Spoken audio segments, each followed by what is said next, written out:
There we go. We're on the air. Here we go. This doubleheader is going to be quite the one indeed to watch, so stay tuned the whole way out. We have two games here tonight against the Peninsula Oilers, the traveling Peninsula Oilers, all the way from Kenai. A twin bill here. Game one starting at 3 p.m., game two roughly 30 minutes after the last pitch of game one here tonight. Looking over at the standings, the Miners coming in 2.5 games up on the Oilers. The magic number to clinch the number one seed is 5. So 5, and there are actually 5 games left for the Miners, a few more left for the Oilers. But with 2 wins here tonight, which is still going to be a tall order, they could drop that magic number all the way down to 1. But still, first things first, in game one, it's going to be a tough one. A battle of the Justins, as Jordan Swick called it when we were punching it in the lineup. Justin Montgomery for the Oilers, and for us, we'll fill the Vern. Justin Vernia on the bump. Absolutely. Justin Vernia leading the league with a .69 ERA in a little more than 30 innings of work. So we're definitely in for a treat here today with the pitching matchup that we have going on here in game one and even game two. It's going to be Shelton for us And Mazzani for them. and Dom Bazzani for them. So we've seen Bazzani quite a few times. We've also seen Montgomery a couple times, and we know those are some good pitchers this season for the Oilers in the ABL. So it's going to be a very interesting battle. Whoever scores first may have the upper hand here today. So it'll be a very interesting battle. You mentioned that the Miners have the opportunity to bring that magic number down to 1, and that's going to be very crucial. I definitely feel like the Miners need at least 1 win here today. They need 1, 2 would be great. You cannot get swept. Yeah. If you get swept, the Oilers are only a half a game out of first, and then you're right back from where you were yesterday. Yeah, that's going to be very interesting if that's the case. There's so many things that could pan out. In a sense, it almost has, especially because, as we mentioned, a pitcher's duel in game one, Justin Montgomery versus Justin Vernia. Game two is going to be Dom Mazzani versus Trent Shelton. So that's almost just about as good as it gets in the ABL. It sort of almost has a playoff feel to it already. Yeah, absolutely. You take a look at tomorrow as well. I mean, yes, we have games today, but the Oilers are going to, they're going to have another doubleheader against the Chinooks, and they got swept by the Chinooks last night. Yeah. So that was definitely great for us to see, and probably Miners fans across the country as well. And it's just going to be a really interesting week. And as you put it, partner, we wouldn't like to have it any other way. It's very interesting going down. Yeah. These games actually mean something, unlike last season at this time where the Miners already wrapped up the number 1 seed and they hosted the Bucks last year. And this year it's not quite the same story as, the Miners still 5, or the magic number is 5 now for them to get that number 1 seed and secure home field advantage throughout the rest of the playoffs. Absolutely. Well, it feels like a little bit of a playoff time atmosphere here at Herman Brothers Field. When we come back, we'll cut that tension with a knife here, give you the starting lineups and first pitch play-by-play here on your Matsu Miners Radio Network.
baseman rounding out the order.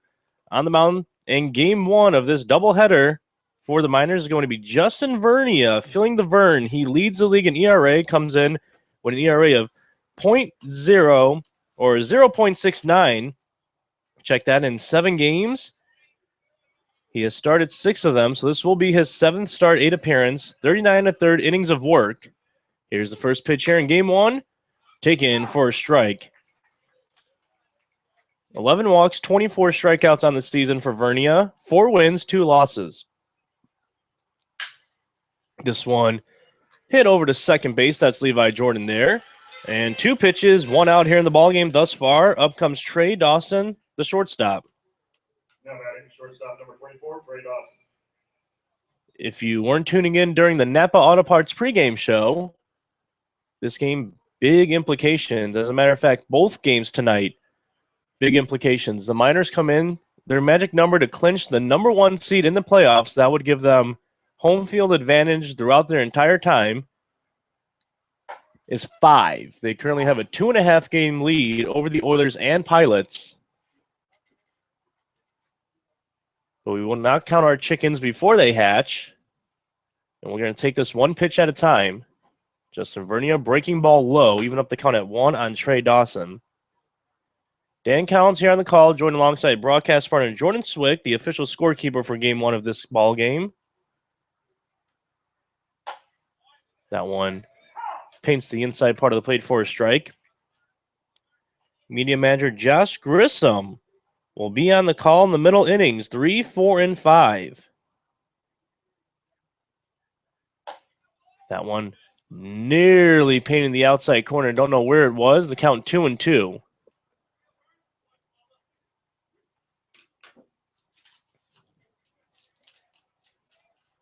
Only 5 games remaining, including the 2 tonight in the regular season for the Miners. This one hit once again over to Levi Jordan, so he's getting his work in early on. Back-to-back roundouts to start off this game. Now batting first baseman number 4, Jonathan Washington. And here comes Jonathan Washam, who came out of nowhere roughly 2 weeks ago or so when he became the league leader in batting average. It was Steven Sensley and Levi Jordan finding it out atop of the ABL standings in terms of batting average. And then you look at the website one day, and lo and behold, Jonathan Washam has his name atop of the leaderboard. The count 1-0 on him. 2 outs here in the inning. Nobody on. Vernia gets the signs. Now he delivers. Swing and a miss. Strike 1. Vernia, full-time pitcher here for the Miners. Part-time broadcaster. Comes up in the booth from time to time, supplying us with both the color analysis and play-by-play. That 1-1. Outside. Hits the strike zone. 1-2 the count. I like what I'm seeing out of Justin Vernia so far. He's hitting all the necessary spots so far here today. Not afraid to pound the strike zone.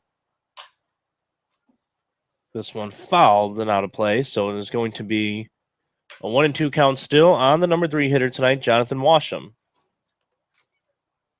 64 degrees and cloudy. Gray clouds, but that's been the case all week. The rain has held up. Washam batting .371. That leads the league. Swing and a miss. His average will go down a little bit after that at bat. Strike 3. So Justin Vernia starting things off the right way here in game 1, retiring the Oilers bats in order to begin. So we'll head to the bottom of the first. The Miners due up to bat for the first time here on your Matsu Miners Radio Network. Hey, folks, thanks for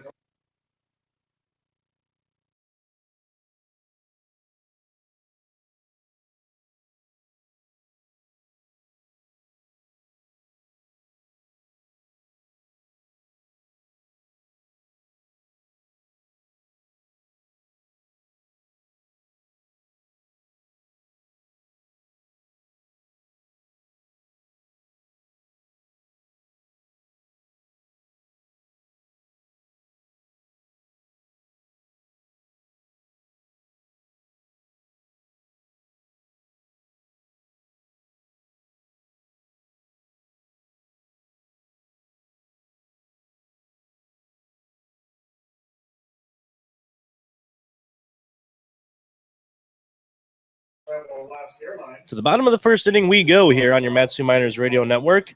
Starting lineup 4. The home team Matsu Miners leading things off, the designated hitter Jacob Huey. Batting second, the second baseman Levi Jordan. Third, it's the right fielder Garrison Schwartz. The cleanup hitter Donnie Baseball Michael Donadio plays left. Fifth, it's the scud man Jake Scudder. Sixth, it's the shortstop Josh Bissonette. Seventh, the third baseman A.J. Lee. Eighth, the catcher Andy Cosgrove. And batting ninth, it is going to be Scooter Bynum playing center field tonight. Defensively for the Oilers, from left to right in the outfield, Wofford, Hill, and Speak. Washam at first, Seifert at third, Dawson and Chaperon, the double play combination, and the battery of Justin Montgomery and Jared Hubert. Justin Montgomery, his last time out against the Miners, went 8 2/3 inning, faced the minimum, only allowed a walk through 8 2/3, and then the batter was caught stealing. On the 27th batter of the ballgame, Brooks Stotler singled past a diving Seth DeWitt at first base to bring up the no-hitter with 2 outs in the 9th inning. The Miners had a combined no-hitter last night. Jacob Huey was the starting pitcher in that contest, and here he is leading off the ballgame as the designated hitter. First pitch from Montgomery, low for a ball. It's going to be Montgomery here in Game 1, Don Bazzani in Game 2. The 1-0. Low, and very quickly they count 2-0. Not only is it going to be important for the Miners to get their leadoff man aboard, it's going to be important for them to register that first hit here today. You know, I mean, if they get their first hit out of the way, this is a team that will likely settle in and have a very good performance. This is going to be the 10th appearance for Montgomery. His 7th start, comes in with a record of 3-2, has 1 save on the season, and an ERA of 3.25. 20 walks, 30 strikeouts. The count now 3-1 on Jacob Huey, so can't ask for much more here. The pitch swings through ball 4, and the count runs full.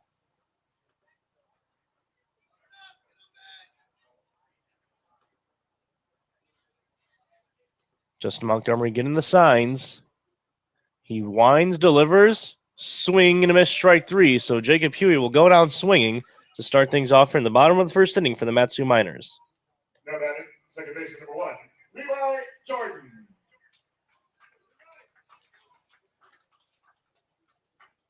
It's going to bring up Levi Jordan. He is 6th in the league in batting average, batting .301 heading into this ball game. Garrison Schwartz batting 7th, or he is 7th in average in the league, batting .280. Steven Sensley of the Bucks still leading the league in home runs and RBIs. 6 home runs, 27 RBIs. He sits alone in the number 1 spot there for homers and ribbies.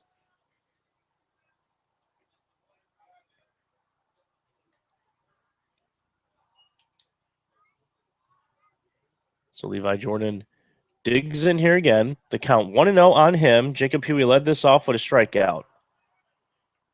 Game 1 of a doubleheader between the Miners and the Oilers. Here's the 1-0. Low and outside, 2-0.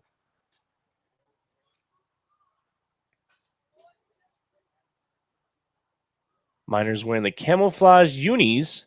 They wore the greens last night, a little bit of a surprise. Reverse the curse. And reverse the curse they did. It was a combined no-hitter for the Miners. Jacob Huey was the starting pitcher. Then it was Frederick, Wyatt, and Jordan Floyd out of the pen. That 2-1 inside moved the count to 3-1. So Montgomery, not necessarily with a great ball-to-strike ratio to start things out for the first 2 batters. Good signs for the Miners. This one lifted in the air to right field. That's Daniel Speak, and it's going to drop just foul.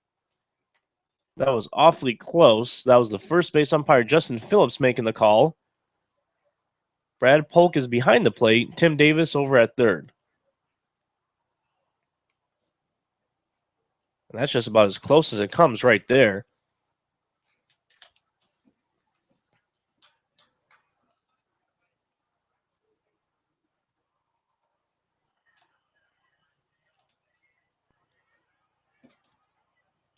Levi Jordan has hit safely in 8 of the last 9 ball games. Here's the 3-2 to him. This one lifted in the air, left field, foul. That one very close to the Oilers bullpen out there in left field. It's 322 straight left, 342 left center, 390 dead center field, 345 in the gap between right and center, and 322 down the right field line here at Herman Brothers Field on the Alaska State Fairgrounds. Count is full on the number 2 hitter, Levi Jordan.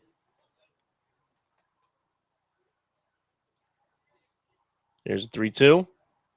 That one downstairs for ball 4. So the Miners wasting no time getting their first base runner. Second batter of the game with a walk.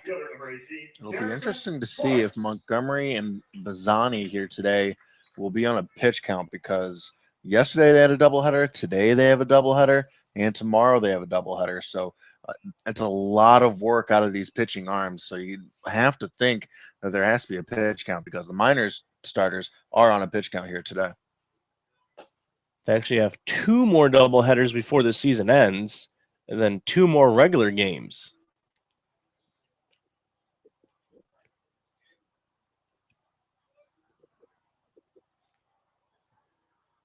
So the 1-0 to Garrison Schwartz. That one outside. It's going to be 2-0.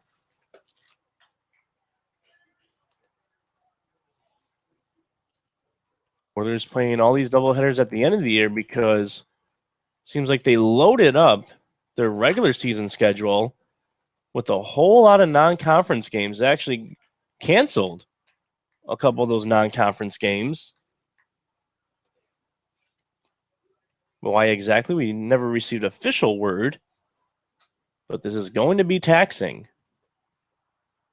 Here's the 2-1 pitch to Schwartz. This one popped up in the air right center field. That's going to be Daniel Speak, who camps under and makes the grab for out number 2. And strumming up to the dish now comes Donnie Baseball.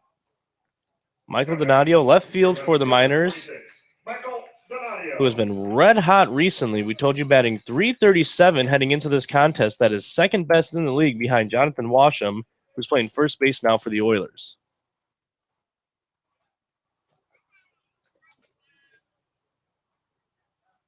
First pitch to Donadio, way outside, ball 1. Donadio currently on a 5-game hitting streak. His average has been on the up and up ever since July 18th. He came into the contest against the Chinooks on July 18th after the All-Star break, hitting .255, now batting .337, and this one getting through the hole and at third and giving the red light is Ben Taylor to Levi Jordan on the single by Michael Donadio. So there you go, a 6-game hitting streak for Donadio.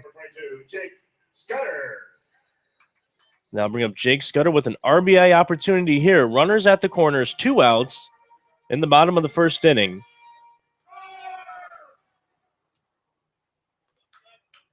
Scudder still in contention to lead the league in RBIs. Steven Sensi has 27. Jake Scudder has 25. And actually right behind those two, Michael Donadio with 24. So Donadio has been on a tear recently.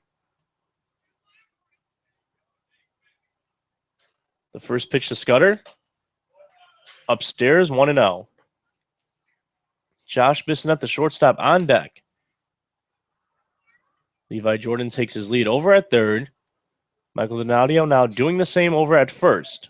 You know, you mentioned the Michael Donadio right in the thick of things for the league lead in RBIs. He's played in 10 less games than Jake Scudder has.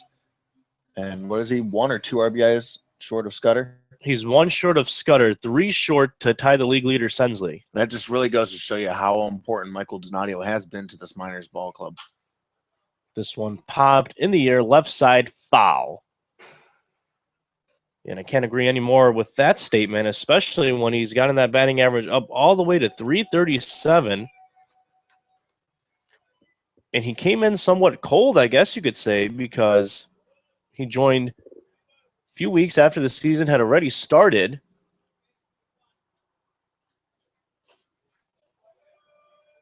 Looking up back at the calendar now, trying to remember exactly what date it was. Maybe it actually wasn't that far into the season, but regardless, he came here a couple weeks after some of the coaches and players started to report, and they were getting some early work in. Michael Donadio did not have that luxury, but he has heated up nicely. 2-1 to Scudder, outside, 3-1. So a good count here on Jake Scudder. We'll see what Justin Montgomery delivers to him. And here's another crazy stat for you. In 30 games with the Miners this season, Donadio with 31 hits. So more hits than ball games for Donadio. The 3-1. This one hit over to the right side. That's Chef Chaperon who's going to come up with it. Throw it on over to first for out number 3. So the Miners, no runs on one hit. They leave 2 men on base here in the bottom of the first. We now head to the second, still scoreless on your Matsu Miners radio network.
Seth DeWitt leading things off here for the Oilers.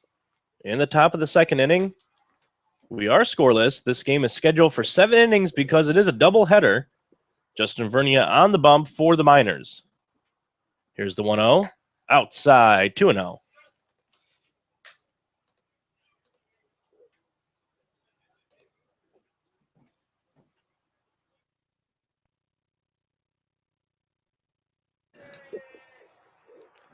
We wait the 2-0 pitch. Catches the inside part of the plate, 2-1. Seth DeWitt comes in batting .265, has 7 doubles on the season, 1 home run, 14 ribbies. Count now 2-2 on him. Good job by Justin Vernia to even up the count.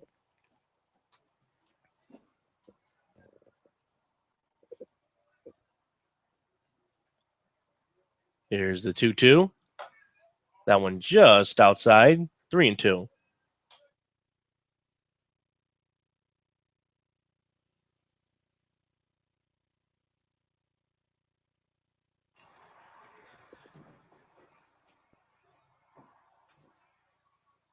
Vernia gets the signs, and now Seth DeWitt says Vernia was taking a little too long, so he's going to call time at home plate.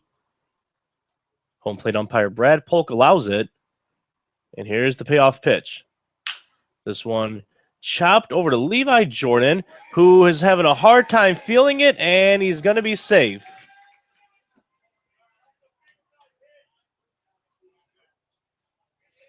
So Seth DeWitt reaching base on the E4 here. Levi Jordan just having a really hard time with that one. Multiple times he bumbled it, as I make up my own words here in the broadcast booth. It's going to bring up Brody Wofford, left fielder.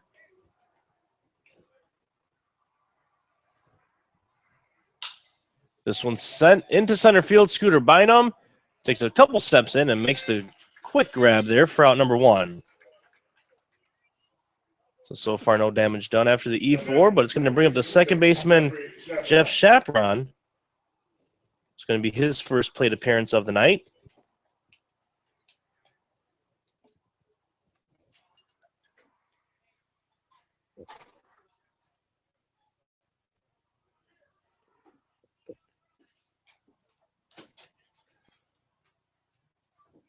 So as we await the first pitch by Chaperon, here it is. Foul right back to the screen for strike 1. Daniel Speak on deck. Jared Huber in the hole for the Oilers.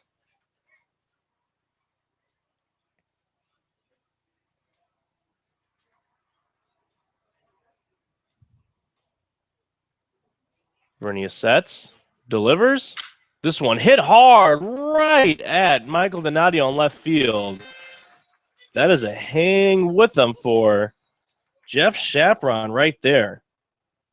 Boy, that was absolutely scalded off the bat of Chaperon, but right at Michael Donadio in left field. Yeah, there were actually 2 tough hits. One of them was to center field. That was the last at bat, and this one hit to left field. But good job by Justin Vernia in locating his pitches, making sure that they're not hugging too much of the plate. So here's Daniel Speak with 2 outs. And the first pitch to him, taken for a strike. Seth DeWitt at first base. He reached on an ear to lead things off.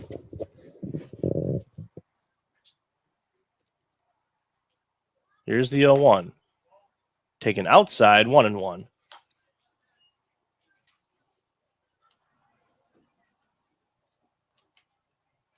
Speak is batting .211 on the season.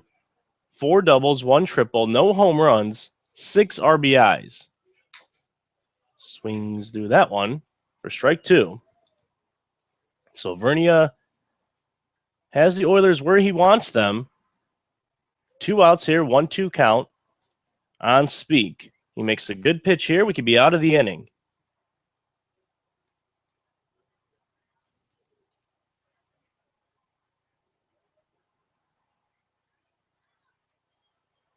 Seth DeWitt takes his lead over at first. And here's the pitch from Vernia. Great pitch. Look at that breaking ball. Daniel Speak did not know what to do with it, and he is going to be caught looking to end the top of the second inning here. The Oilers do get 1 man on base via the E4, and they strand him right there as we head to the bottom of the second inning here on your Matsu Miners Radio Network.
So the Miners have Josh Bissonette leading things off here.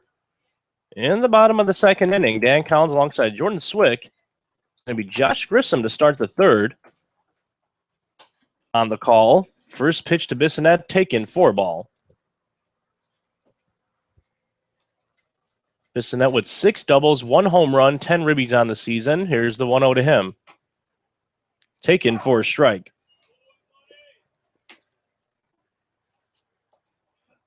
Miners able to get 2 men on base, but they stranded them back in the bottom of the first inning.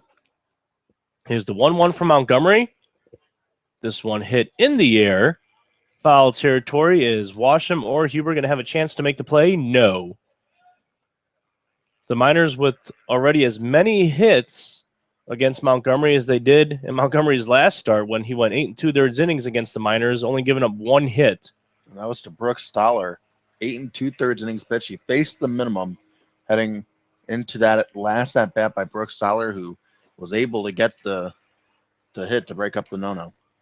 Bissonette is going to go down swinging to start things off here in the bottom of the second. Bring up the third baseman, A.J. Lee. Your third baseman, number 5, A.J. Lee. And Dr. K's Pediatric Dentistry in Palmer believes the best dental care can only happen when a trusting and respectful relationship has been built between the doctor, parents, and their children in a safe, fun, stress-free environment. It's Dr. K's goal to change how you think about going to the dentist. Give them a call at 745-KIDS. That's 745-5437 to make an appointment, or go online at matsumoose.com. Count now 1-1 on A.J. Lee as he swings through that high fastball.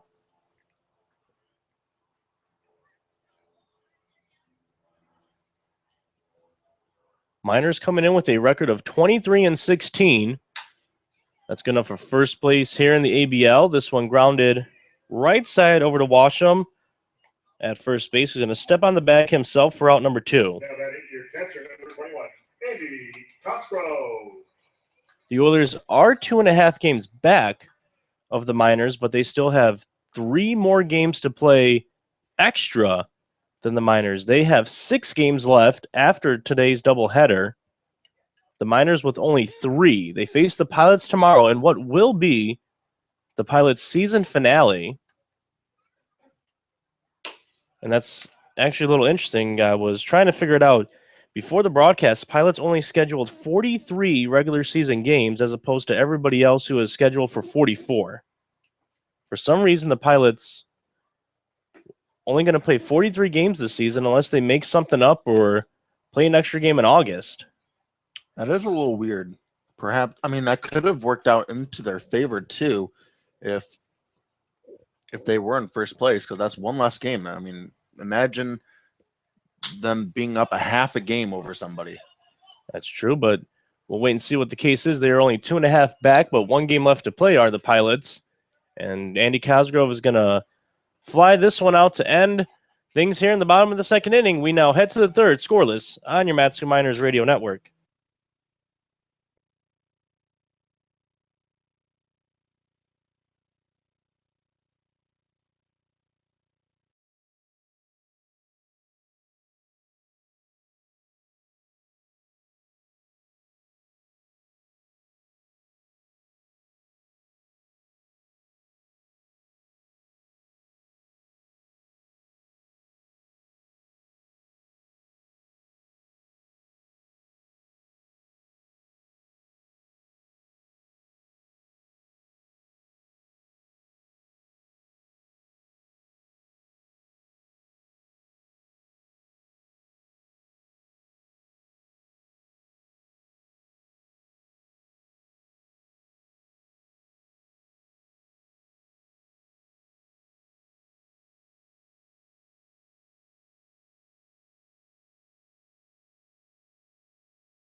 Leading off the Oilers' third, catcher number 1, Jared Huber.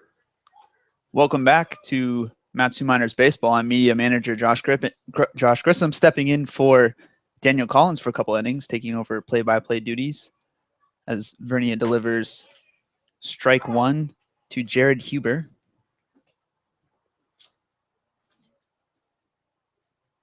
Vernia holding the Oilers hitless in his first 2 innings of work, as this one is popped up to shallow right field. Garrison Swartz coming in to make the easy catch for out number 1.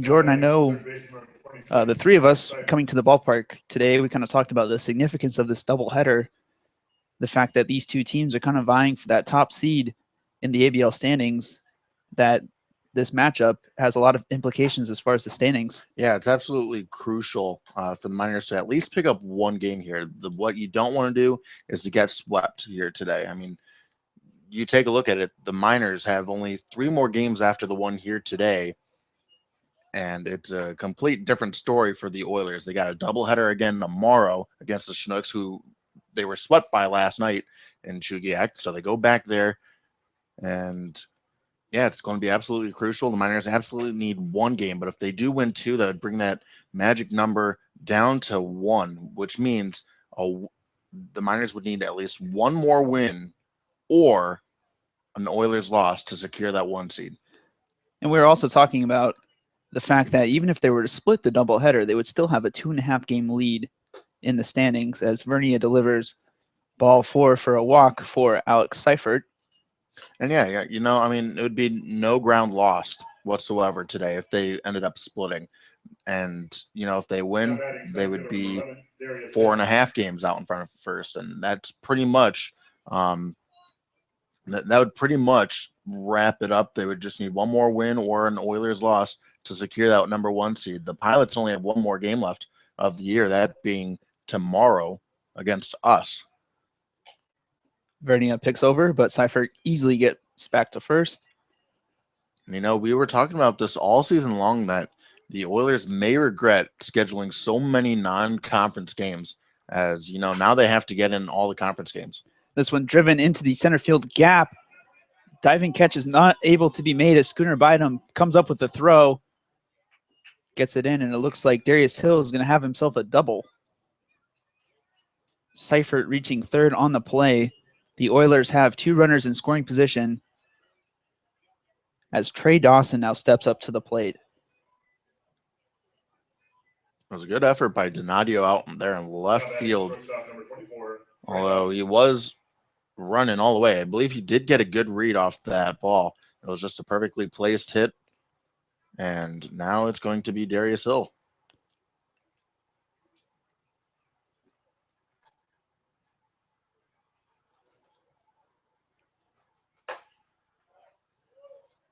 First pitch looks like it misses high, but that was a pretty close location for Vernia.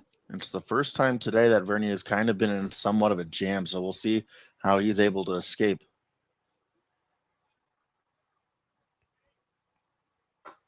This one misses low and inside for ball 2. 2-0, and I would imagine Matt Greeley might make an appearance, the pitching coach for the Miners, if Vernia were to walk and have the bases loaded here. You would have to think so, because it would be 3 straight guys that would reach base, and you got 3, 4, and 5 coming up right after this. So the heart of the lineup is definitely not where you want to be with the bases loaded. This one's going to be grounded to third baseman A.J. Lee, who's going to look the runner back to third and make the easy throw to first. So now there are 2 outs here for the Miners in the top of the 3rd inning. That's a very big out for the Miners defense. Now 2 outs here in the inning. They still have to deal with Jonathan Washam, who basically came out of nowhere. We just woke up one morning, looked at the league leaders, looking for Sensley and Levi Jordan to be battling out, and then this guy finally getting enough bats to qualify for the league lead, and by a wide margin too.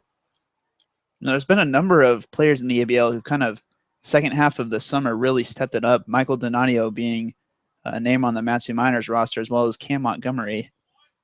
as Vernia's first pitch catches the corner of the strike zone. 0-1 here to Jonathan Washam. Yeah, Donadio coming into today had a 344 batting average. He doesn't have enough to qualify for the league lead, but he does get his fair share up there at the plate.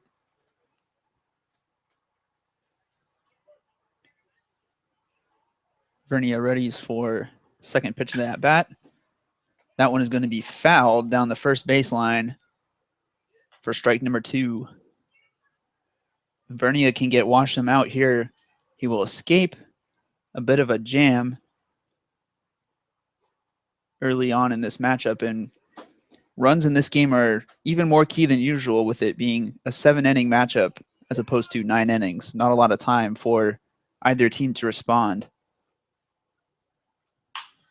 This one's going to be a weak groundler. Looks like Bissonet's going to come up with the ball, make the throw to first, and that will do it for the Oilers here in the top of the third. We will be right back for the bottom half of the inning on your Matsu Miners Radio Network.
Welcome back to your Matsu Miners Radio Network.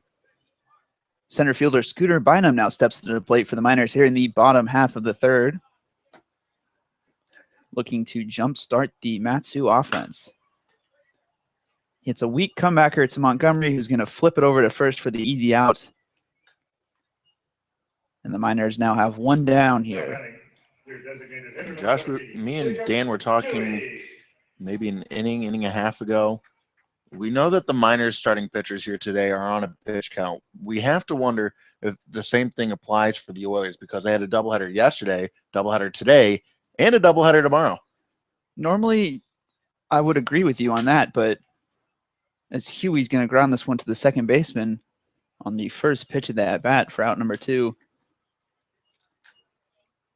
And Jordan, normally I would agree with you, but the Oilers are somewhat notorious for going above and beyond the recommended pitch count for their guys. I remember the first 2 games of the year, was it Montgomery? Was it Bazzani? Bazzani won game 1 through 126 pitches. 126 pitches, and even in the big leagues, folks, that's not a common thing. So the Oilers are known to kind of stretch their arms to the limit. So I would imagine they would try and keep as many arms in the bullpen as possible as Levi Jordan takes a strike on the outside corner of the plate. But yeah, that's quite a few games for the Oilers in that stretch. Levi, quick inning. Yeah, Levi Jordan lines out to the first baseman. I believe that was a 6-pitch inning, 4-pitch inning. Yeah, Bynum swung at the first, and then Huey swung at the first, and Levi Jordan with the 0-1. Wow. Just lined out. Very quick inning. All right, well, we will be back in just a moment for the top half of the 4th inning. Don't go anywhere. This is your Matsu Miners Radio Network.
Welcome back to Herman Brothers Field for the top of the fourth inning. Justin Bernia is now pitching to Seth DeWitt. And that one is grounded over to A.J. Lee, who makes the throw. It's a little off target, but Scudder able to make the catch. And with a sweeping tag is able to get DeWitt for out number one. Now batting left fielder number 12, Brody Wofford. Wofford now steps to the plate. Lefty-righty battle going on. Vernia, right-handed pitcher, and Wofford, the left-handed hitter, generally favors left-handed batter, but this one is popped up to the left side of the infield. Looks like A.J. Lee will make the catch for out number two, and now Daniel Collins back from his break, and a 4-pitch inning last time around, and this inning is moving along just as quick. Yeah, 2 pitches, 2 outs, and thank you, Josh, for saying my name right. You told me you messed up your name to come out. How do you pronounce Josh Grissom wrong? I don't know. Gosh Grissom. Okay, well, so far so good. He's thinking of my Twitter handle.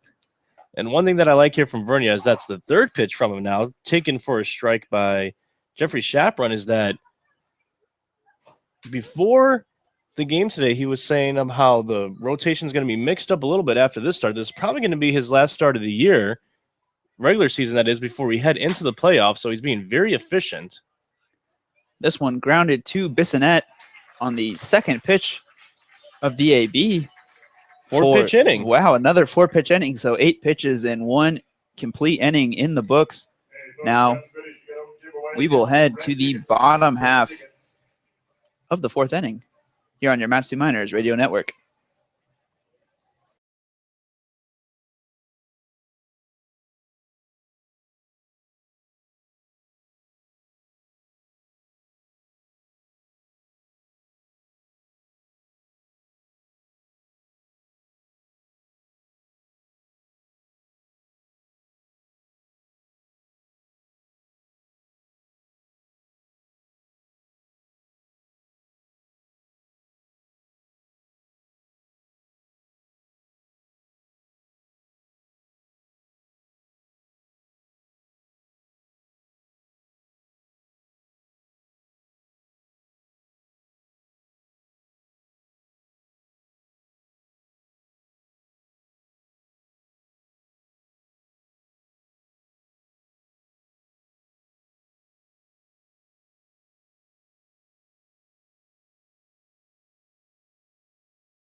Welcome back for the bottom half of the 4th inning.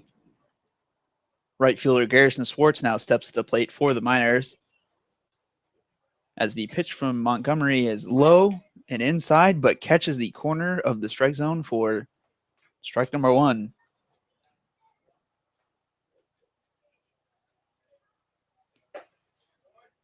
Second pitch almost in an identical location for strike number 2, Garrison Swartz. Being a little patient at the plate, probably something head coach Ben Taylor talked to his team about after that very quick inning. Yeah, you want to see Montgomery rack up the pitch count here, and you and Jordan were talking during my little inning of a break about how maybe the Oilers might be on a pitch count. Whether they're on a pitch count or not, that being Justin Montgomery here in game 1, as Swartz is going to strike out here to start things off. So just Montgomery in game 1, Don Bazzani in game 2. Even if they're not on that strict of a pitch count, the Oilers still have 6 games remaining after today. So it's going to be 6 games in 4 days, and then the playoffs. It's really hard to think about what they might do for this rotation. Not only just to end the regular season with some crucial games, but then going on until the ABL playoffs. And Dan, it's something that we've been talking about the majority of the summer, as the first pitch to left fielder Michael Donadio is high, is the fact that the Oilers scheduled so many non-league games that they, in the final stretch of the summer, they would have to play almost double the amount that every other team in the ABL is. And right now they're going through that stretch, and it's tough, especially when they're fighting for top seed in the playoffs. It's probably a very, very, very tough situation to be in if you're the Oilers head coach, because you have to watch these arms. You have to make sure you don't wear them out before they go back to their respective schools. But then you also still want to win the league. They played a lot of baseball though so far. They're only 2.5 games back of the minors, so you still want to play winning baseball and you want to put your best arms out there, but at the same time, you can't overdo it. But you still have a lot of games to play, so you still need to throw somebody. Exactly. It's a very tough situation. After Donadio grounds out to the first baseman, Jake Scudder steps to the plate. Currently an 0-2 count. Little bit of a rough stretch, so to say, for Scudder. The ABL All-Star was a participant in the Home Run Derby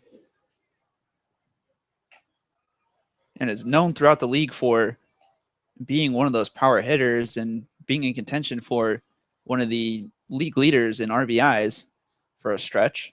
But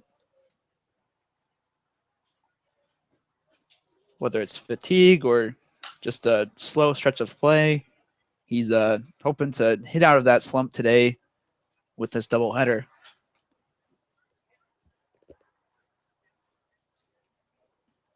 1-2 count as Scudder steps back into the box.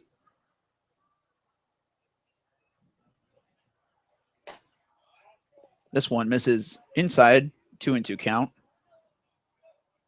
And you mentioned Gerson Schwartz having a little bit of a patient at-bat. His at-bat to lead things off was 4 pitches. Michael Donadio's was only 2, so it's good to see Jake Scudder here with another lengthy AB. And Scudder, almost knocks this one through the hole, but a diving play is made by first baseman Jonathan Washam to save the hit. And we're going to head to the top of the 5th inning. Still no score and only 1 hit apiece for each team. But don't go anywhere. This is looking like it's going to be a great finish on your Matsu Miners Radio Network.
Daniel Speak now up to bat for the Oilers here in the top of the 5th inning. As Vernia's fastball finds the corner for strike 1. Vernia throwing a gem so far. 4 innings, 1 hit. As this one by Speak is fouled off down the left field line. But it doesn't look like Donadio will be able to get it in time. So now Speak has a 0-2 count against him. You know, something about Vernia's pitching style, Daniel, is that he doesn't necessarily overpower guys. He's not a huge strikeout guy like Jacob Huey, so to say, but he lets his defense do the work for him. As Speak drives one into right field for the Oilers' second hit of the game, just out of the reach of second baseman Levi Jordan. Yeah, Levi Jordan almost making a great play. And what you said about Justin Vernia, to me, that's sometimes more impressive than a guy who's a power pitcher, because if you could just blow a couple of cut fastballs and mix it up with a good off-speed pitch and a breaking ball past some hitters, then obviously you have the stuff to just blow them away and become a good strikeout guy. But when you have to be a guy like Justin Vernia, who makes sure they put the ball in play, just like right here with this bunt, good sacrifice there by the catcher Huber to advance the run an extra 90 feet. But when you're a guy who makes sure the ball's going to be put in play, to me that's a little bit more impressive, because you have to really, really know how to hit your locations. You can't miss, because if you miss a cookie and the guy puts it in play, it's going to go pretty far in the ballpark, perhaps over the fence and split a gap. So a guy like Vernia, who could keep his ERA under 1, and like you said, not necessarily have the stuff to create a lot of Ks, very impressive. Following the sac bunt from Huber, Alex Seifert steps into the batter's box. Vernia's fastball finds the corner for strike one. It seems like both coaches now are recognizing the fact that base runners in this game are going to be a rare occurrence, taking advantage of that with the sac bunt to move him into scoring position. So now Vernia looking to hold the Oilers. There's still plenty of baseball left to be played, but you almost get the feeling that the first team to draw blood first is maybe going to be the team to win it. Yeah.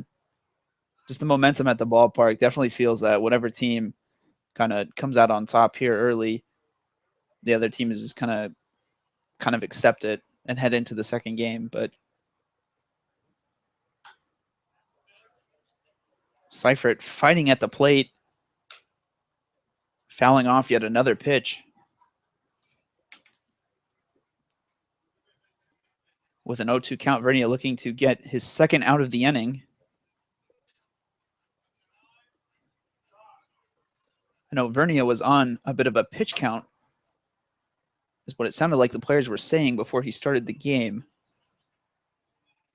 Yeah, I wonder if things might change depending on how this game goes, because especially if Vernia could get out of this inning, that's only 3 combined hits for both these ball clubs, and it could very easily go past 7 innings.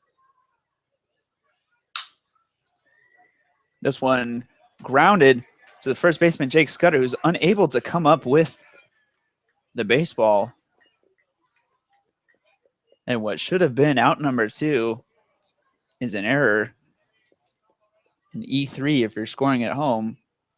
And now the Oilers are really threatening here in the top half of the 5th. Well, Josh, you mentioned that Justin Vernia, not necessarily a strikeout type of guy, but a strikeout would be much needed here. Either that, or you would obviously settle with an inning-ending double play, or perhaps a pop-up in the infield or the shallow outfield, because that's what it's going to take to not score this runner. Anything hit hard to where, even if it's in the infield and the infielders have to move a ton, then you would expect the run scoring, unless it's a tailor-made double play. So don't know exactly what the pitch selection is going to be for this batter, Darius Hill, the leadoff man, but you'd expect they're either going to try to produce a ground ball or maybe get him to chase something that's going to pop it up in the infield. Darius Hill, 1 for 2 today. He grounded out to the second baseman in the top half of the first, and obviously that's something that would really help the Miners out here if they could get him to do that again. But also, you have to be wary of him because he does have a double today. Yeah, and one thing here, we did mention that it seems like the team who scores first is going to have a really good chance of winning just because of the way both pitchers have been dealing. But worst case scenario, and I don't know if this is something maybe Mac really talked to Vernia about, is you want to limit this to not becoming a big inning. You don't want Hill with another double or a base hit here. If you give the sack fly and get the second out, that's fine. You could take that, but don't let this be something big here. First pitch 2-Hill misses high. Catcher Andy Cosgrove tries to back pick to third, but the Oilers aren't taking chances with any excessive base running today. Now Vernia delivers the second pitch. This one also misses outside for ball 2. Seems like Vernia is being very wary in how he's going to approach this hitter, trying not to give him anything close to the strike zone right away. But he might have to do that here as the third pitch misses outside. That was close to the corner, but unfortunately he does not get the call. So a 3-0 count here to Darius Hill. And Dan, do you think the green light is on? Yes, I was just about to mention that too. The green light has to be on because if it's a good enough pitch to get the sac fly, that's all you need. Ooh, this one almost in the exact same location as his previous pitch, but this one gets the call. So now a 3-1 count to Hill. That's actually a smart move there by Vernia, not just tossing one up right down the middle. He made sure he's still located well enough to where if he was free swinging, it wasn't going to hurt them. Vernia gets Hill to foul off the second pitch, and now he's at a full count. Yeah, and it looks like Hill's kind of upset with himself here. So if you're a pitcher on the mound, you want to be wary of that and perhaps maybe give him something to chase. Looks like Hill is just keeps shaking his head or something out there. So he's obviously a little frustrated with himself. So perhaps throw him some high heat upstairs and perhaps get him to chase here. Cosgrove, the catcher, came out and gave a couple signals to the infield. I believe, as a former catcher, that means that he thinks the runner's going to go on this pitch. So here's to hoping Vernia throws a strike, and then maybe Cosgrove will be able to get the runner for a double play. But if he cannot make that out, he has to make sure the double steal isn't on. As Hill fights off another one. And it looked like Seifert was bolting for second. And if he does bolt again, even if you do get Hill to strike out, like I referenced earlier, Cosgrove has to make sure he would be able to make a good enough throw down there to second. If not, he might have to stick it in his back pocket because there is the runner 90 feet away from home, and that would be the go-ahead run. The pitch driven out to left field. Donadio is going to make the catch. They're going to send the runner home, and this one relayed and cut off by A.J. Lee, and the Pilots are going to get that run. Well, it's not necessarily the worst thing that could have happened. We mentioned just make sure you don't make this a big inning. The Miners need one run to win this ball, or two. They wouldn't need to score to win this ball game anyway. So now you just make it to where you must score 2. But if you weren't going to score 1 run, then you weren't going to win this regardless. So Justin Vernia just so far so good. That run is going to be unearned because that should have been out number 3. So his ERA still staying low for this ball game, and hopefully he could get out of it here and just with a minimum amount of damage done. But that error earlier in this inning is proving to be huge in giving the Oilers just enough life to score that first run of the ball game.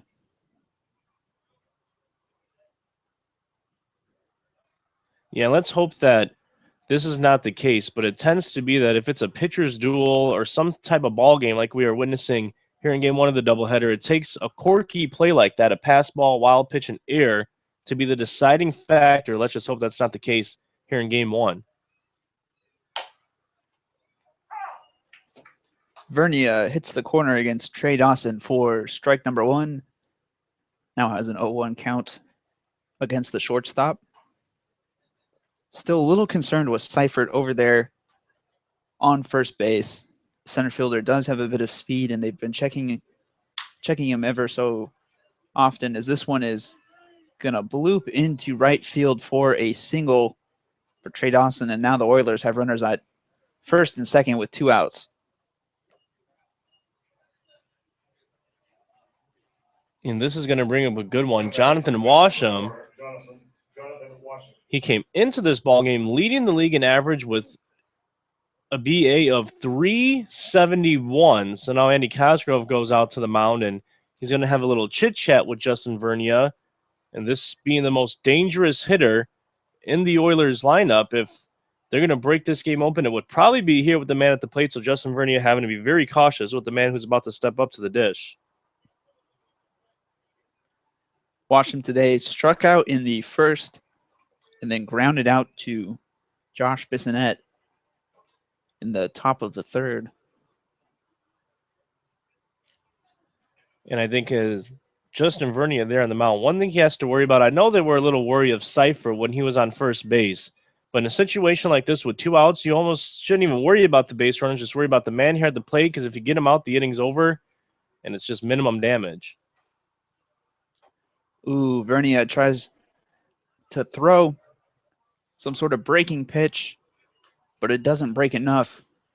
Catches the shoulder of Washam, and now the bases are loaded. Now batting, We've already seen number 23, pitching coach Matt Greeley head out to the mound for a mound visit earlier this inning, but there's nobody in the Miners bullpen, and it doesn't look like any of the coaches are going to come out to talk to him again. So Vernia stays out there with the bases loaded and 2 outs, hoping to limit the damage this inning to 1 run.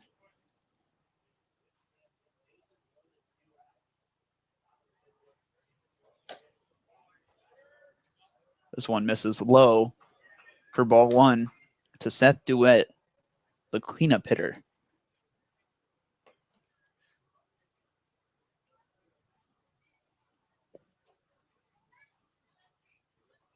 Vernia staying from the stretch, even with the bases loaded, as his second pitch misses outside for ball 2. This could be a very crucial at-bat in this game. I actually think this pitch might be the most crucial pitch of the game thus far, because it's the difference between either 3-0 or 2-1, depending if the batter doesn't swing. And if he falls behind 3-0 to the count to DeWitt here with the bases loaded, already down 1-0, that's going to be bad news. He gets DeWitt to swing on that one, and it's a 2-1 count. The ball ricochets off his foot for a foul. And now Vernia can breathe a little easier, but still has a battle to fight here. 2-1 count to DeWitt. 2 outs here in the top of the 5th inning. The Oilers getting a run earlier on a sacrifice fly from Darius Hill. And I will say that this is probably the second most important pitch so far of the game, because the difference between 3-1 and 2-2 is just as big. This one driven out into center field. Scooter Bynum is going to be able to make the play. So the Miners limit the damage to 1 run, but still kind of have an uphill battle don't be alarmed, folks. as we head to the bottom of the 5th here on your Matsu Miners Radio Network.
Welcome back to the bottom half of the 5th inning.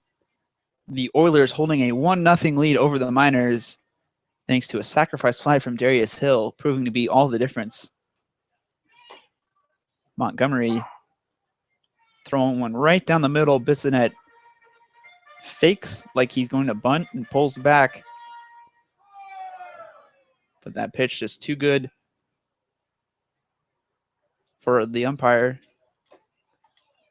Although Montgomery's second pitch misses low. And it's now a 1-1 count to shortstop Josh Bissonnette, which struck out earlier in the game in the bottom half of the second. Montgomery's third pitch misses outside again, and he doesn't like the current baseball right now, so he's going to trade it in for a new one. A little bit of speed with these two batters. We have Josh Bissonnette, and then third baseman AJ Lee will hit after him. And then all-star catcher Andy Cosgrove next. Bissonnette hits a ground ball that takes a funny hop near the end, but shortstop Trey Dawson able to come up with it and make the throw over to first for out number 1.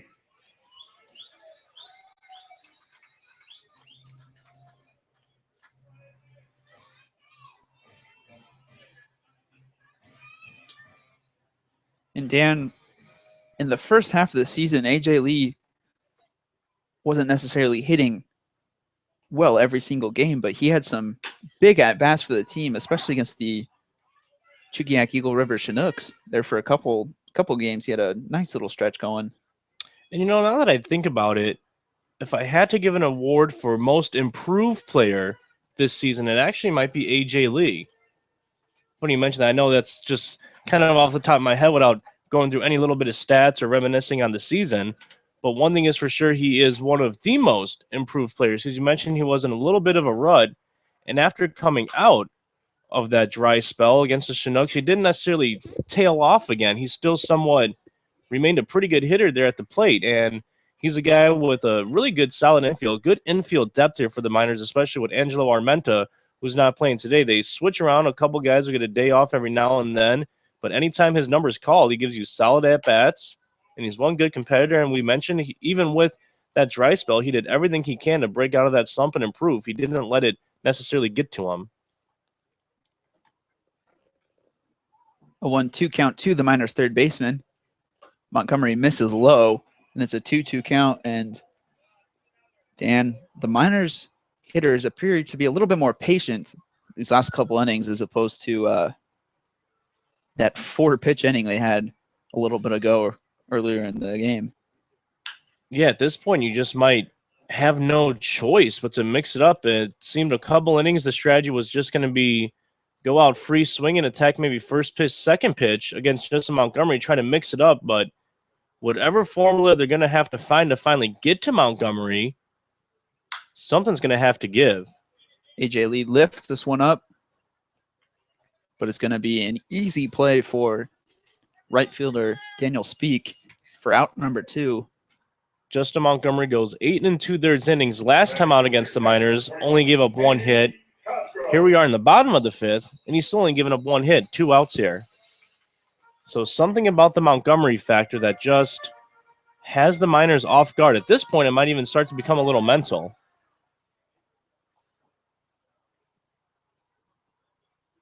Catcher Andy Cosgrove now at the plate.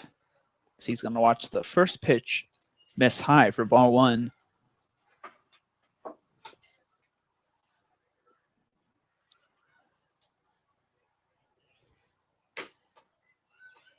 Second pitch looks like it was a little bit of either a cutter or a slider. Hits the outside corner for strike 1, and now there's a 1-1 count to Cosgrove.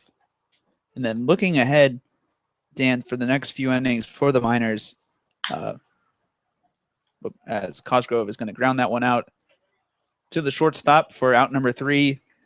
Hopefully the Miners will be able to get something rolling with the top of their order coming up here soon. Scooter Bynum next inning, and then followed by the designated hitter Jacob Huey and second baseman Levi Jordan. So they'll hit in the 6th. But right now we head to the top half of the 6th for the Oilers and their chance to extend the lead here on your Matthew Miners Radio Network.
Brody Wofford leading things off here in the 6th inning. Justin Vernia is still on the bump.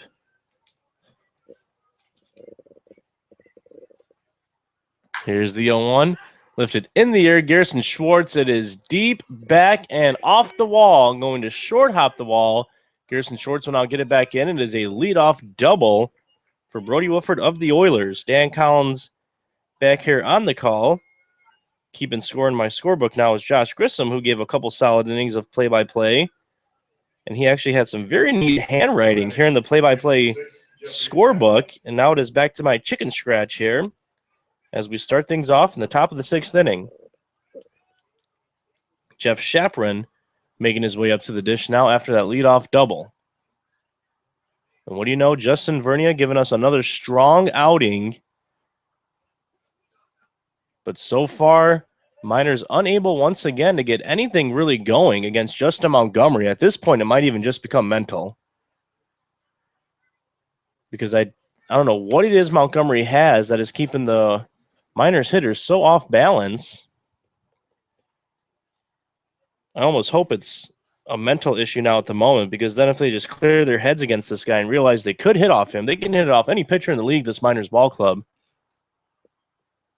then we'll once again be in good shape. That bunt popped up foul. Jake Scudder and A.J. Lee were coming extremely in on that play, especially Jake Scudder over at first. The wheel play was on. And they are still fully accepting that it's probably going to be a sacrifice bunt. Jake Scudder playing well in on the grass. We'll see if the wheel play is on again. Vern from the set. And here we go. Swing and a miss, strike 2. So now Jake Scudder could take a few steps back. Same could go for A.J. Lee, who will now play behind the cut of the grass over at third. Same goes for Scudder over at first. Count 0-2 on Jeff Shapron. Brody Wofford takes his lead at second. Vern gets the signs. And here's the 0-2 pitch. Lifted in the air. That's Scooter Bynum over there in center. Tagging up is Wofford. Bynum makes the catch. He's going to throw it in all the way to third. Good throw there by Scooter Bynum. And a wise choice by Wofford to stay put at second base.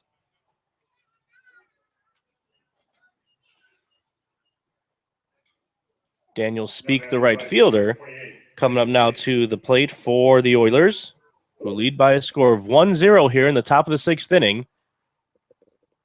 Game 1 of a doubleheader. It's only scheduled for 7, so it's getting late here. If the Miners want to tie things up or take the lead, they only have 2 innings to do so.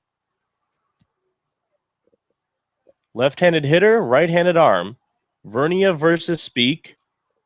Vern looks over to second. Now is going to step off the mound and chase Wofford back into second base.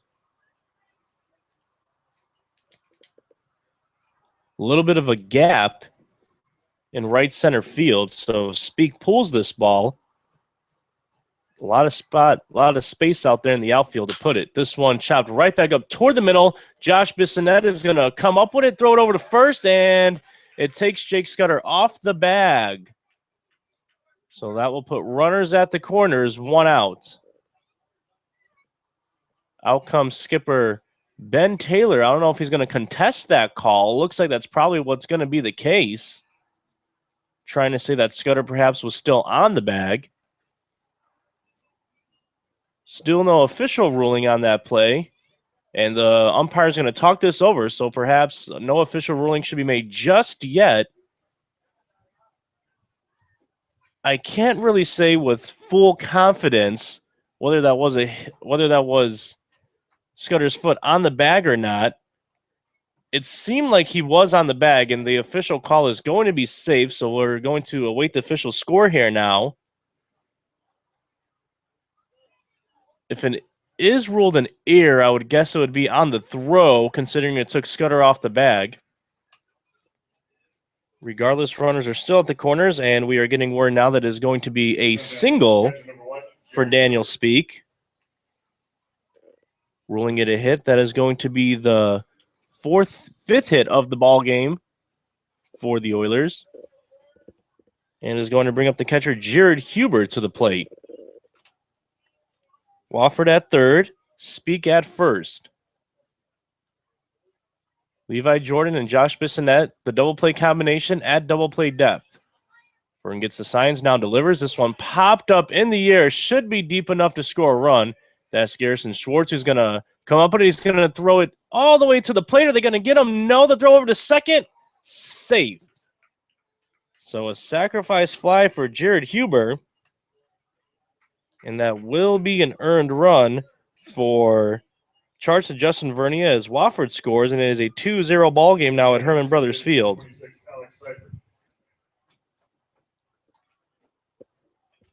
It will bring up the number 9 hitter, Alex Seifert.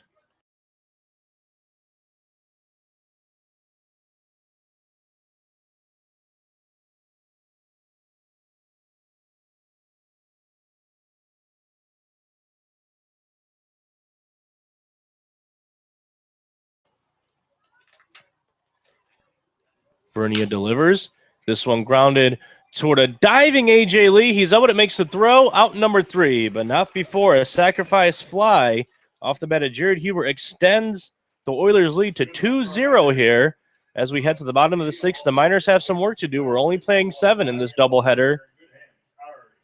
2 to tie, 3 to take the lead here on your Matsu Miners Radio Network.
Scooter Bynum leads things off here in the bottom of the 6th inning.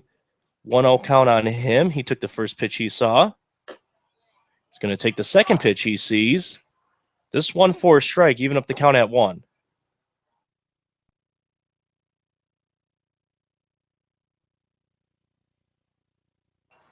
The 1-1. Scooter shows bunt, lays it down, foul. Well, I like the idea here by Scooter. The Miners do need to get something going in a hurry.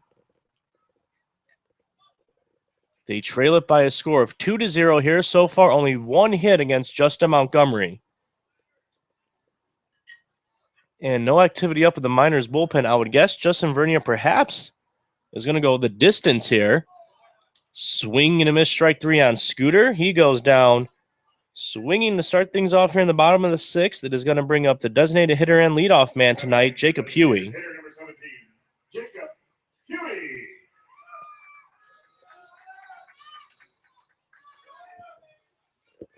One hit scored in the 5th for the Oilers. Check that, 1 run in the 5th, 1 run in the 6th. So far, those solo tallies, big difference makers here in the ball game. Strike 1 called on Jacob Huey. Eye of the Tiger playing here at Herman Brothers Field. Trying to get something going here for the boys in camos. Montgomery delivers. This one hit hard but foul. And I hope this doesn't turn out to be one of those really rough Justin Vernia losses where he gives up a couple runs, that's it, then still receives a very tough loss. The boys are going to need to rally to make sure that's not the case. That would be the third time this year that Vernia only gives up 2 runs but still receives an L. You know, the Miners going to do the best they can to stay out of that situation. All starts here with Jacob Huey here. Bottom 6, 1 out. The 1-2 pitch inside, even up the count at 2. A win here in Game 1 would bring the Oilers to a game and a half out of first. A win here for the Miners, if they come back, would make them 3.5 games up on the Oilers. Here's the pitch. Low and in the dirt. Full count now. We need to get base runners here. Doesn't matter how you get the line moving. So Jacob Huey here with a full count on him. We'll take the base hit or the base on balls. Whatever he wants to get. Montgomery winds. Here's his delivery. Huey's going to slap this out toward left field. It's going foul, and it will. Count remaining 3-2.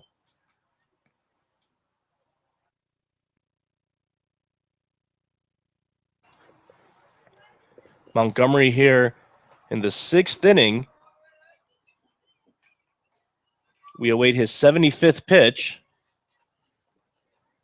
So if you could get to him here, it would be much to the liking here of the Miners. That one inside, so good AB here by Jacob Huey. It is going to be the 3rd base runner of the ball game. 2 walks and a single so far, all that Justin Montgomery has given up. It's the first base runner since the 1st inning for this Miners ball club. They really need to start getting it together if they want to have any chance of sweeping this series. Yeah, after the 1st inning, there was 1, 2, 3, 4. 1, 2, 3 innings in a row. So luckily that's not the case here in the 6th. Hopefully the boys got a little rally against him. And one reason why you also want to get to Montgomery, forget about just the importance of this game, but if you face Montgomery again down the line in the playoffs, you want to have a little bit of confidence thinking that you could get to him. So you get to him here, you'll know and remember that you've done it before, as opposed to the opposite, which would be he shuts you down again. And then if you face him again down the road in the playoffs, you're going to have that in the back of your head. And he'll have that in the back of his head and a whole lot of confidence when he's on the bump against you. So let's get to him as soon as possible. The next man up here is Levi Jordan. It's Garrison Schwartz on deck. Michael Donadio in the hole. Jake Scudder to follow. Let's get it there. 1-1 the count on Levi. Levi walked in the 1st inning. He was the first base runner of the ball game. Flew out to the first baseman, Jonathan Washam, back in the 3rd. This is his 3rd plate appearance. We're here in the bottom of the 6th inning at Herman Brothers Field. Miners trail it 2-0. Jacob Huey at first. Levi Jordan in the batter's box. Justin Montgomery on the hill. Montgomery's delivery. That one gets away from him, and Jacob Huey is going to get second base easily. So the Miners, for just the 2nd time in Game 1 of the doubleheader, have a runner in scoring position.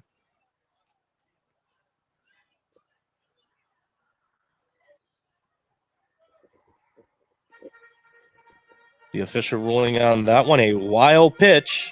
Wild pitch. 2-1 the count now on Levi Jordan.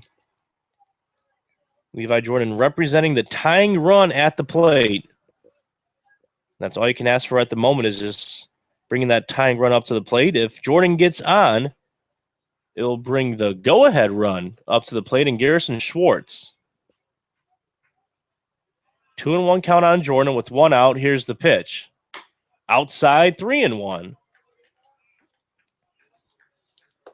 Make Montgomery throw as many pitches as possible. The Oilers still have 6 games in the next 4 days. So if he gets that pitch count up, you would imagine he can't go again almost until the playoffs. If he goes just a game or 2 before the playoffs, Then he'll be unfit to go for a while after that. Here's the 3-1. This one hit hard, deep in the left field. Wofford looks up, and it's off the wall. Going to one-hop the wall. Coming in to score is Huey. Levi Jordan is going to take second base on a bad throw. Nobody's at third. And a heads-up play by Mike Montgomery to get there.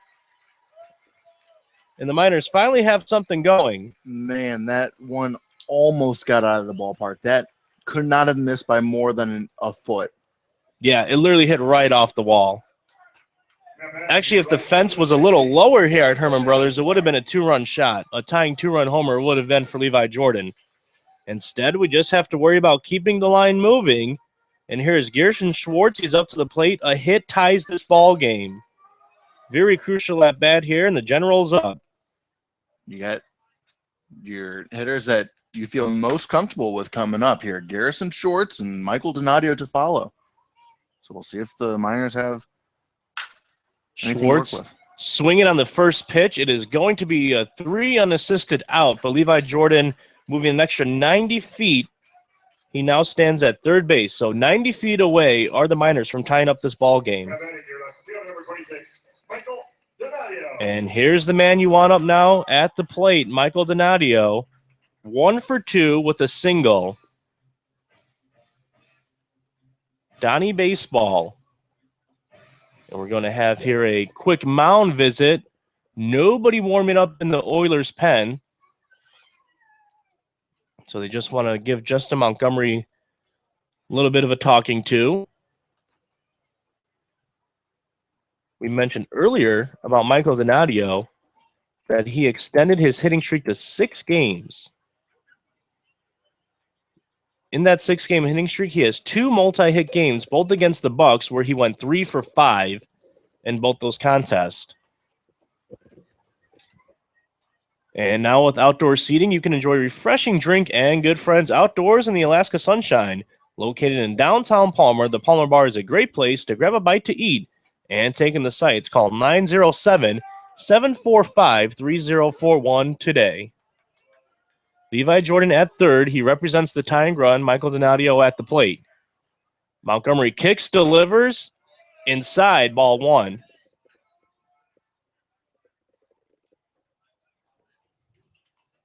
Very key at-bat here in the bottom of the 6th inning. The pitch to Donadio.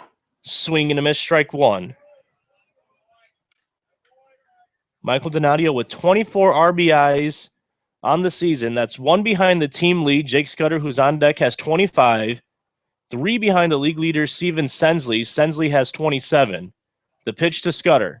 Check that to Donadio. He grounds it over to first. It's going to be a 3 unassisted, and the inning is over. So we now head to the final scheduled inning, the 7th. The Miners cut the lead in half. They now trail it by 1 here on your Matsu Miners Radio Network.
Here we are now in the top of the 7th inning.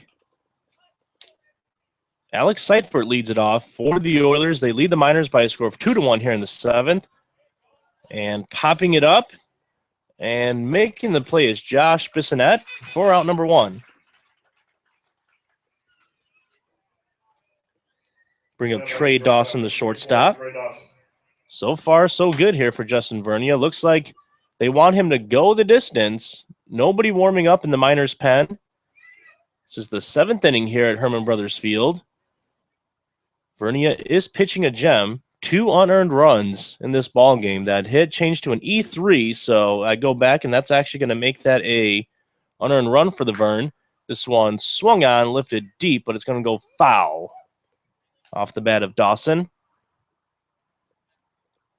1 out here in the top of the 7th. Dawson at the plate. Jonathan Washam on deck. Always a close game. Tend to be pitchers' duels whenever the Miners and the Oilers square off. Close game, similar to when the Miners and the Bucks face off, but the Miners and the Bucks games seem to have a lot more offense. When it comes to the Miners and the Oilers, not a lot of offense, whole lot of good pitching. 1-2 now is the count on Dawson as he swings through that latest pitch. If you're just joining into the broadcast, we do welcome you. Game 1 of a twin bill tonight. Here's the pitch by Vern. Paints the outside part of the plate. Strike 3. So very quickly, 2 up, 2 down. That's exactly what you want to see for Justin Vernia. And here comes Jonathan Washam.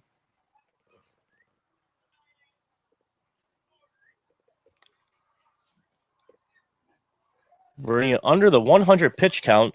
He's given the Miners exactly what they asked for here. Here's the pitch. This one swung on, and it's going to be a 2-hopper over to Michael Donadio out there in the outfield, and a 2-out hit, the first hit of the ball game for Jonathan Washam. Second time he's reached base. He reached base via a hit by pitch back in the 5th. So here comes the designated hitter for this game 1 of the doubleheader, Seth DeWitt. He's 0 for 3. Reached on an error back in the 2nd inning. That's how he actually led that inning off, but then Vern was able to get 3 straight outs, 2 fly balls, and a strikeout looking to end that inning. First pitch here, fastball right at the numbers for strike 1.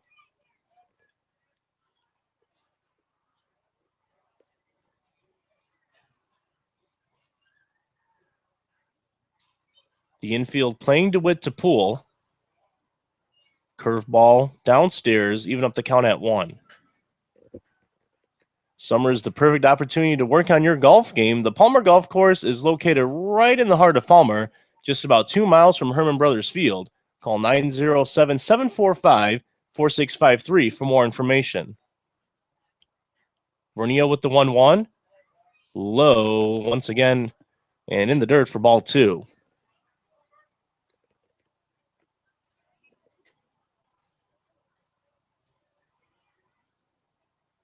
Dan Collins here on the call alongside Jordan Swick on the broadcast that is sponsored by Napa Auto Parts. This one popped up in the air. Should be out number 3. Gerson Schwartz is there and right, and he makes the catch. So 7 innings in the books offensively for the Oilers. They scored 2 runs off 5 hits. A good start by Justin Vernia. So if the boys want to win it for him, they got to do it now. 1 to tie, 2 to win this ball game in walk-off fashion here on your Matsu Miners Radio Network when we return for the bottom of the 7th.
Jake Scudder, Josh Bissonette, AJ Lee.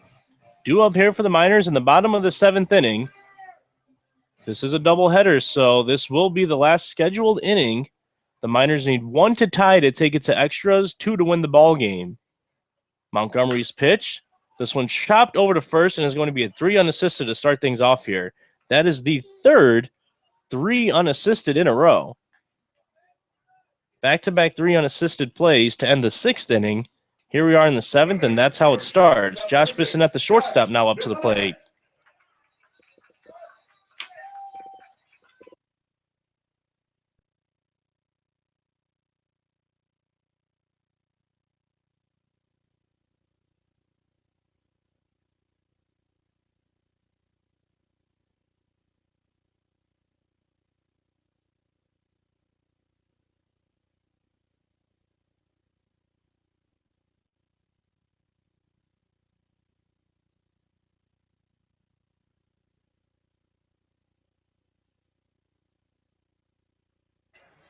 Josh Bissonette here, the count 2-0 on him.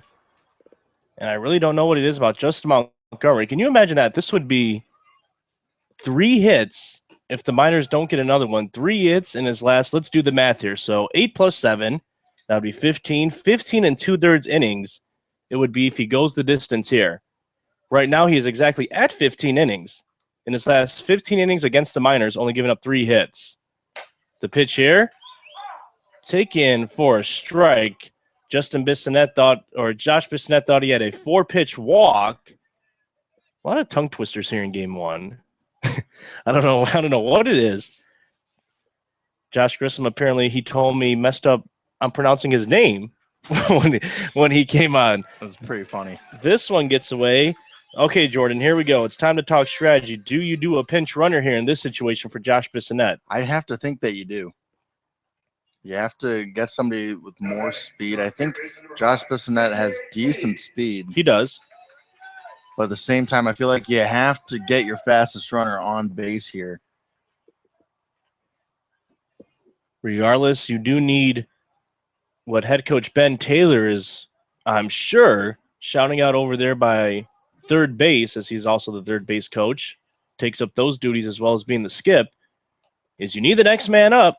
We've been saying it all year long. That is the motto of this ball club. Next man up. That one inside on AJ Lee for ball 1.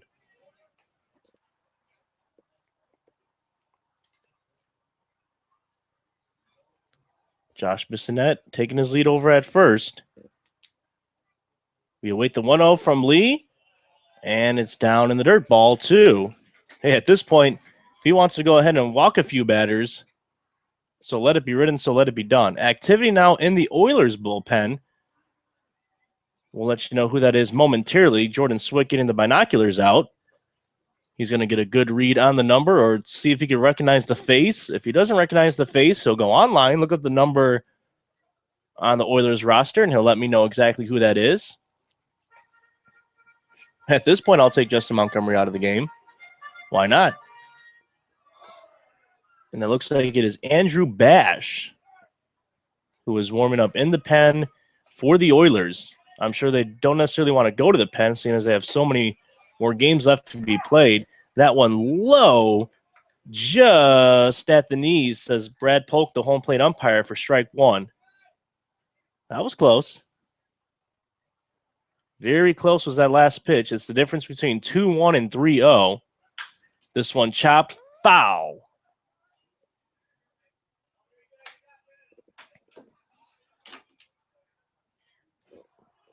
So AJ Lee, it looks like he might have, no, he didn't. I was thinking for a second that he might have cracked his bat. That's not the case. He just called time on to step out of the batter's box. He's going to have to be a 2-strike hitter here if he wants to reach base. The pitch to Lee. Swung on and missed, strike 3. So here we go. The Miners are down to their final out, and Andy Cosgrove. The Cos strolling up to the dish. It is Josh Bissonette at first base. He reached via the base on balls.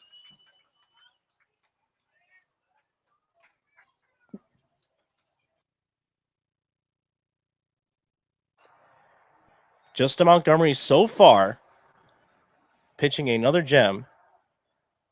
And guess what, Jordan? We have Don Bazzani in game 2. He's another good one, isn't he? It doesn't get any easier for the Miners next game. And, these are two of the best pitchers that the Oilers have. Billy Oxford, another guy who pitched yesterday against the Chinooks, is a really good guy as well. They have a really good top of the rotation. It kind of rivals the Miners rotation, except the Miners have 6 really solid guys. Yes. That being Vernia, Kolick, Deason, Huey, Higgins, and Trent Shelton. Trent Shelton actually starting game 2 of the doubleheader here tonight. The 0-2 pitch.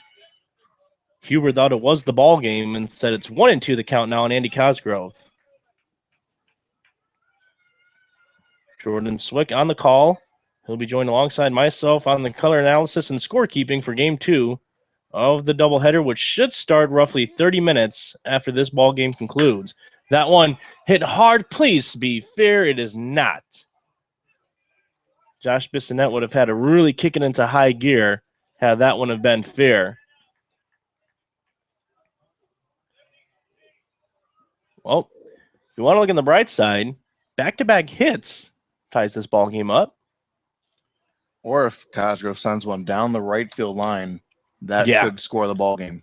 That would be very interesting. He chops this one foul, so a good AB here for Andy Cosgrove, doing the best he can to stay alive in this at-bat. The Miners are down to their final strike.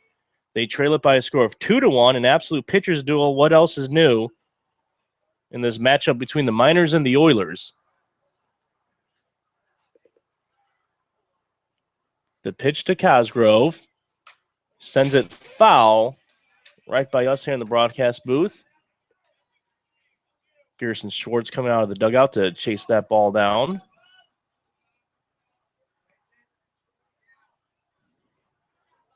Garrison retrieves back to the dugout with the ball. Andy Cosgrove still at the plate. We have some work to do here. That 1-2 low. Good take. A throw over to first. And Bissonnette, very wisely, getting back in time, slides in safely. Deuce is wild here on the scoreboard. 2 balls, 2 strikes, 2 outs. Come on, Cosgrove. Let's give these Miners fans a finish.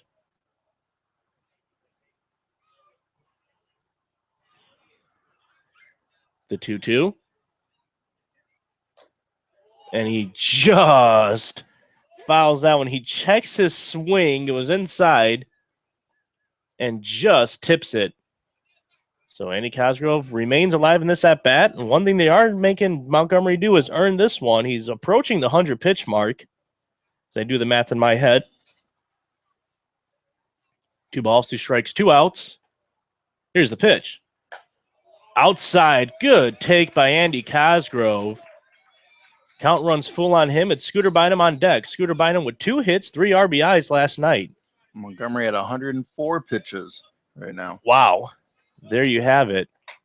Although if the box score will say like what, 90? No, we're the official scores. That's right. There you go. We're the official score. So that's what it will remain. Throwing a little bit of shade there, am I? I'm only joking. It's the payoff pitch. Popped up. Hubert takes off the mask, and it is... Jordan was bracing himself up here in the booth. He thought it was going to land hard right in front of us, but it didn't. You were too. You were like, I didn't know where is it going? Well, I thought it was going to come through this netting again like it did last time, but it didn't. The thing is, the last Huber was looking for it as if it was right in front of us, and it must have been behind the press box. That's the only reason why I was kind of bracing yourself, shielding myself, and that was funny. Here's the 3-2. Swung on its dribble. Is it going to go foul? It's not. And that's the ball game. So we will do a little rearranging here of the numbers on the scoreboard. Our little standings board here, I should say. A game and a half out are the Oilers. Our PA announcer, Wolfgang Winter, reading off the scheduled start time for Game 2. And Jordan, Game 2 is going to be absolutely huge. It's the difference between jumping back up 2.5 games or only being a half game up. Yeah, it's definitely huge. We mentioned in the pregame show how critical it is for the Miners to at least get one of the games here today. The last thing you want is to get swept after a very successful day yesterday. And, I mean, the Miners, may have struggled a little bit on the bats here today, but, you could say the same for the Oilers. They only had 5 hits, and it's just a little tough. I mean, it's baseball for you. And, the Oilers getting a little bit closer here. The Miners have an opportunity here to, put them as far back as they were coming into today, that being 2.5 games out of first place. And as of right now, the magic number still stands at 5. There you have it. Well, Miners are going to have some work to do. They face Dom Bazzani. They just faced Justin Montgomery, who earned the win here in game 1 of the ball game. Justin Vernia taking a tough loss as he gave up 2 unearned runs here in game 1 of the doubleheader. So we're going to take roughly a half-hour break. Thanks to everybody for tuning into game 1. If you're going to stick around for game 2, thanks for tuning into that one. If not, then we hope you appreciated this broadcast despite the outcome. 23 wins still for the Miners as they fall for their 17th loss. So we're going to take a quick break, and then we will play 2 here on your Matsu Miners Radio Network.